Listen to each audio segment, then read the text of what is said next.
Hi, this is Dizzy, translating especially for Whitera, everybody's favorite Ukrainian Protoss. This is a special game for you.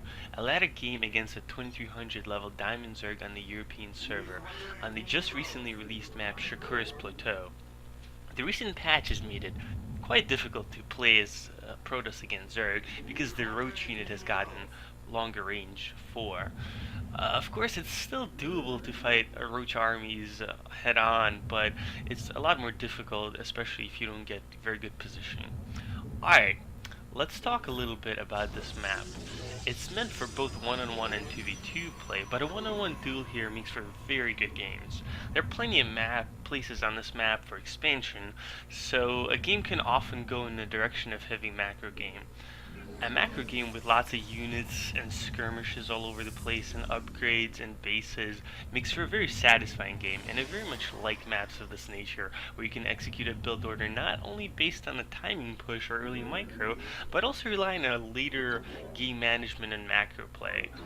Of course, you can have a lot of different build orders and placements for your buildings, such as a typical wall off on the ramp, but I chose not to wall off my ramp because I don't expect the Zerg player to attack me early. It's just a little feeling I get. A 6 pool or 9 pool or other fast Zergling attack can be really threatening against a Protoss, so if you do expect your opponent to do something tricky like that, you definitely should wall off your choke with maybe a gateway, a pylon, a cybernetics later on. You want to leave a tiny little gap there where a zealot or any one kind of unit can fit, and when the Zerg is attacking you, you can just put a zealot in that gap, and what will happen is the Zerglings will engage it only one-on-one. The zealot, being the stronger unit, will easily dispose of even 6 or 8 lings in such a position. So a single zealot with a good wall off can hold off quite many units. And of course, later on, you will get sentries and so on and so forth. The drone scouts me and sees that I'm going for a tech opening, and of course he's going to make his game plan based on what he scouts. So when I see him and I see the hatchery, it's a very good idea for him to adjust his gameplay based on what he sees. So because I don't see an early gas or a pool, I push out with my zealot just to see what my opponent is up to. As my zealot runs up, I want to go for a little tour of his base, maybe give his drones a little bit of a hug with my zealot. It's always good to pressure the Zerg early with your zealot and make him play a little bit more defensive. I see he's making a early spine crawler, so I expect the Zerg not to make a lot of Zerglings. And my zealot runs in there, and of course he wants to go a little drone hugging tour. Such a defensive style that a Zerg chooses is right, but as you see here, he actually makes lings, and he catches me off guard, and I lose my zealot as a free gift instead of hugging his drones with my side blades. I mess up a little bit with my builder because I'm off guard, and I cancel a stalker because I wanted to make a sentry really quick to hold off the Zerglings. Of course, here I see that there's a little gap in my wall off, so I keep my probe nearby, and hopefully my zealot will get there just in time to hold off the Zerglings. If not, my pylon can always, of course, build up pylon there, my probe. But as you see, the zealot runs in just in time, and the Zerglings cannot run through that gap, and my 2 units hold them off quite well. So here I'm gonna get my second gas, and I'm gonna start getting a lot of gas to get tech. I want to warp in 3 more units before I push out so I can make my nexus. As you see, I have some money build over. The initial units that I have and the 3 units I'm gonna warp in are gonna have quite a bit of defensive potential. And of course, the non-standard play of my opponent confuses me a bit, so my build order is a little bit improvised, but of course I can always expand and go from there. The Zergling attack was quite smart because if I didn't have a good wall off, he could have pushed through and ended the game right there. So, because the Zerg held back my second Nexus quite a bit, I expect that he's macroing a lot of drones right now. It's quite a smart move. So I want to make sentries first, as you see. Sentries are a great unit all around. They can help you hold against all kinds of units, including speedlings, banelings, roaches, and so on. The force field costs energy, so you want your sentries to come out first, so their energy starts growing through the game, and they'll be even more useful later on. And sentries are so great, they can even be useful against units such as Mutalisks later on with their Guardian Shield. I push a little bit forward, seeing that there are not a lot of lings, because I want to put a little bit of pressure, and I see that he doesn't have speed. I expect that he's teching, so there are not supposed to be that many lings. Of course, the Zerg does actually get speed, and he goes in and he tries to kill my sentries, but I'm able to fight it back. As I pop into his base, I see that he has a lot of spine crawlers, and I see that he's probably not going for a ground army, but he's gonna go for something like Mutalisk. Because he's doing that, I definitely want to research Blink for my Stalkers. That's the best tech tree you can go against Stalkers, I mean Mutalisks. Okay, so as I'm researching that, I see that there's a Overlord probably hovering behind my natural, and I do want to move in with my troops to push it back. I don't want any prying eyes over my natural expansion, seeing what kind of probe count I've got, whether I've got my third and fourth gas, and so on and so forth. Okay, so as I kill that prying Overlord, I want to push out a little bit further. I'm actually better off not pushing out from my base, because I know my opponent is going to have control. As you see, I scout his third base here, and I know that he's going for this hatchery. He wants a lot of gas to build his Mutalisks. Of course, I build a pylon there, and I intend to warp in 3 Zealots to kill its hatchery. So when he does pop it, and my Zealots go in to attack it, they can often kill it if he doesn't reinforce quickly. I try to time it so my Zealots pop in just as the hatchery finishes, of course.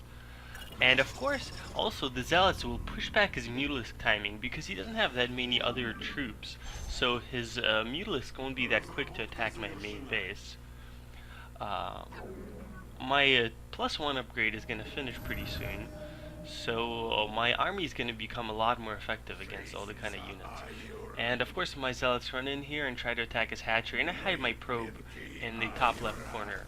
As my +1 finished, the Overseer's tech delaying move is not as effective, but that's definitely a smart use. Alright, so what I'm going to do is I'm going to keep my Stalkers separated into 2 different groups, so I can respond quickly if the Mutalisks do decide to attack my base.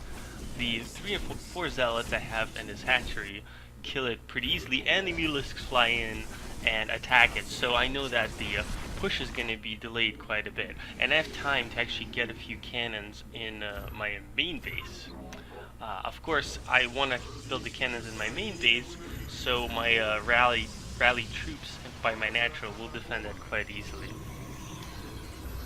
Okay, so because the attack is delayed, I feel very confident in this game right now.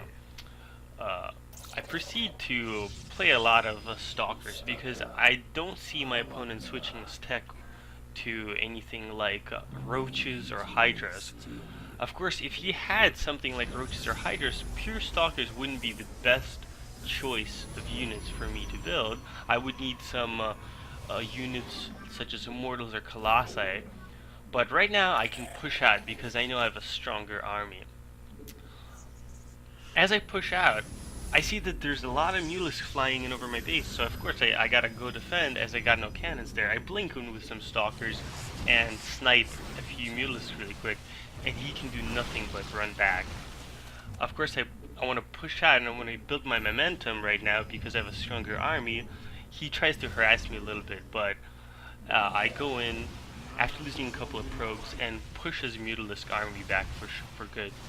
Of course, the Zerg is quite smart to harass my worker line to try to hold me back, but I'm not gonna fall for that trick. I understand that the Zerg is entrenching in this 3rd and 4th base, and of course my first order of business is to liberate these Alaga towers from my opponent's control so I can see more of the map. Here I do move in through these bushes, and I find a surprise. My opponent has smartly moved all his spine crawlers up there, and he rushes in with a bunch of Zerglings and Mutalisks, but I blink back and micro a little bit, and I don't want to fight the whole of his army at once because they'd surrounded me. They could have killed me there. The power blink saves me there, and what I want to do is I want to kill that rock and try to flank him. I want to build a pylon there in the back to warp in reinforcements, but he smartly wants to take it over, so I want to pull back with my stalkers and protect it. If I don't get my reinforcements, I could quite easily lose all of my army. Reinforcements are quite essential. So I want to move in on this building base, and I want to kill it as quickly as possible. He moves in with his Zerglings and Mutalisks, but my mass stalkers and a few force fields push him back, so he can do nothing but pull back with his Mutalisk. Otherwise he'd lose all of his army and the game would be almost over for him. And as he moves run back, I see that he's moving a couple of spine crawlers over there, so I know I'm quite free to kill his 4th base. I see that there's the Mutalisk trying to pull me back, but I'm not gonna fall for those tricks. I see there's a Lost Queen, so I go for a quick kill on that, and I do want to kill the 4th base here. As I see there's no drones or gas, so I know he couldn't have held a lot of money as a reserve. He tries to harass my main base, but the cannons I built over there easily protect me, and the 7 or 8 gateways I have will easily be able to warp in units. I want to make sure to control my army really carefully, because if I do miss micro and some of my stalkers die to his spine crawlers, I can lose the game.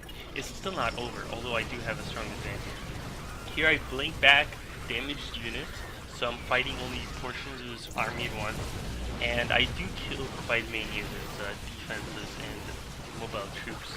I want to push as aggressively as possible because I know he's going to be massing spine crawlers like he is there.